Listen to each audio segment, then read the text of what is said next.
Patrice's candidacy was announced, the Minister of Sport, Nathi Mthethwa, was also present there, and they held aloft a shirt with Patrice 2021 written at the back. So he has been approved by the government as well as the Football Association. His home Football Association has strong support from Amaju Pinnick and Aisha Johansson. Pinnick is the president of the Nigerian Football Federation and has announced that no matter what, he will be voting for Patrice Motsepe. In fact, one of the advocates across West Africa for Patrice Motsepe, Aisha Johansson, the counterpart of both Jordan and Pinnick from Sierra Leone, has also made sure that she announces that they will be voting for Patrice Motsepe come the 12th of March. COSAFA Nations recently announced that they will be voting for Patrice Motsepe, but that means nothing, and Danny Jordan will attest to this because he's been a victim.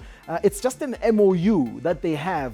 COSAFA is the Council of Southern African Football Associations, and they said, Patrice, you've got our vote, but Danny has run before for a position at the FIFA Council, and COSAFA said, we will be voting for you, and that did not happen when it mattered most. Has strong ties with FIFA President Gianni Infantino, who has announced previously that he has his nod, Patrice has his nod to run for the CAF presidency. Remember, if you are the CAF president, you are automatically the vice president of FIFA. So it's important for Gianni Infantino to know who he'll be working with well and back the winning horse, because CAF has 54 member associations in FIFA. Come the 2023 FIFA elections, he will be relying a lot on Patrice Motsepe if he wins the upcoming elections. And we know that Gianni was in Johannesburg over the past weekend also, and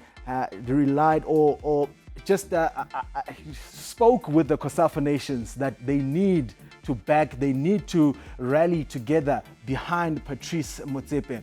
Is close allies with Samuel Eto'o and El Hadji Diouf. Hadji Diouf is a former Senegal striker, a legend in that country. We know Samuel Eto'o as well from Cameroon, a legend of African football, former footballer of the year on the continent, and has been on a campaign trail at the Chan Tournament and Club World Cup that has been going on early this month. And he did well to sort of a campaign with the Arab nations at the recent Club World Cup alongside Danny Jordan. But all this means nothing if Patrice Motsepe is going to be contesting up against some strong opposition. And let's take a look now at some of those names that he will be up against on the 12th of March. And this is all ahead of his manifesto later on today. Jacques Onoma, perhaps the most experienced of the four candidates running for the CAF presidency. He is the former president of the Ivorian FA from 2002 to 2011, and he is now the honorary president of that Ivorian FA. He was a member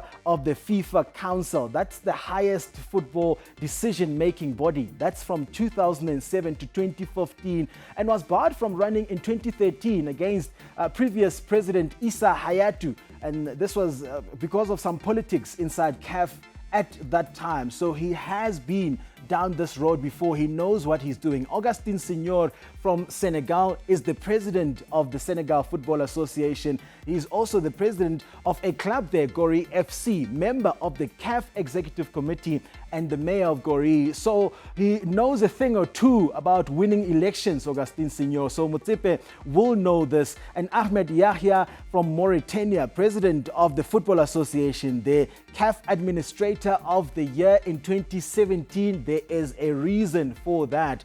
And he is also a member of the CAF Executive Committee, founder of a football club also in Mauritania. So Patrice Motsepe might be famous here in South Africa and the president of Mamelodi Sundowns, but this opposition that he's going up against is something that a lot of people might not know but will know now, and maybe food for thought whether Patrice Motsepe is a strong enough candidate to be running for the CAF presidency. Just 15 days to the elections, and he is only unveiling his manifesto today. There's a lot of questions around that, and we'll continue building up here on the AM Report and throughout the morning on Newzroom Afrika.